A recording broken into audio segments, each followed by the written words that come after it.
Hey! My wish still hasn't been fulfilled, asshole. Welcome to the horror show. You realize there is nowhere to run. No game to fight.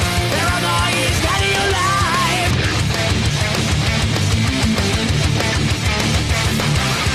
Wishmaster 4, the prophecy fulfilled. And I thought the third movie was bad. The plot! A couple are having relationship issues. However, when a gift is given to our main lead, another woman, of course, the Djinn, played by John Novak once again, takes over the form of their lusty lawyer. But is the Djinn as awesome as he used to be? Or has he grown a love for a mortal woman, who is as shallow as the movie itself? Or will the ancient prophecy be fulfilled? I will give them this, they did try something new.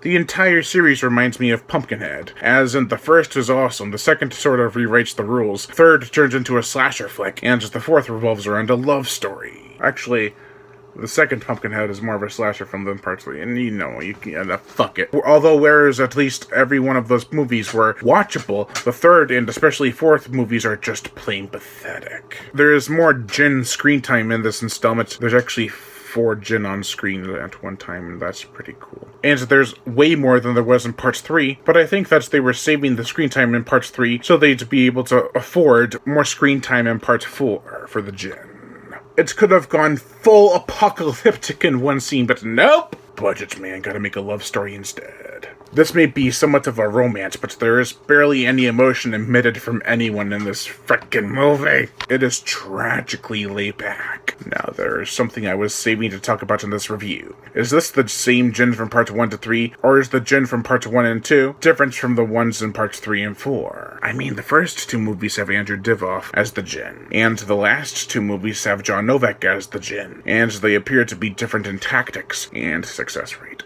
And that Andrew Divoff is awesome at his job while John Novak sucks. But then we get even more problems. Spoilers. The Djinn dies at the end of Part 3. He does come back for this installment to pretty much go out in the same way as he did in Part 3 if it's the same Djinn. So I have no idea which Djinn is which. Fuck this series. And spoilers. There is also this angel that appears, and is a waste of frickin' time.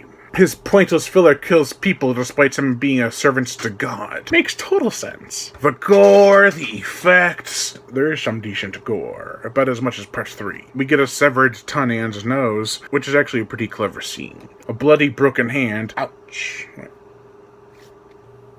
I can't pop it. An impaling and a sliced-off face. Every Wishmaster movie has a sliced-off face. There's also a very dry sword fight that ends with a stabbing that looks like there's water gushing out instead of blood. Pathetic. The musical score, some crappy rock tunes, and generic music. Nothing great at all. The musical score is mediocre yet again. This is the worst Wishmaster movie by far. Even if there's more Djinn this time than the last movie, and they tried something different with decent gore and boobs, with an excess of 3 sex scenes. Oh my god. This is a horrible horror movie. I heard decent things about this one compared to the third movie, so I had a bit of higher hopes, but sadly the third movie is still better than this one, and more memorable. Overall, I give Wishmaster 4, the prophecy fulfilled, a 1.5 out of 5. Now, parts 1 and 2 are decent, parts 3 and 4 are terrible, but Vestron Video's release is still highly recommended by me. It's a great looking set, and the Blu-rays look awesome, there's some decent special features, and you get all 4 movies in one package. I am Brian Gatto, host of Horror Show Entertainment. Make sure to like my Facebook page in the description below and to leave comments and subscribe.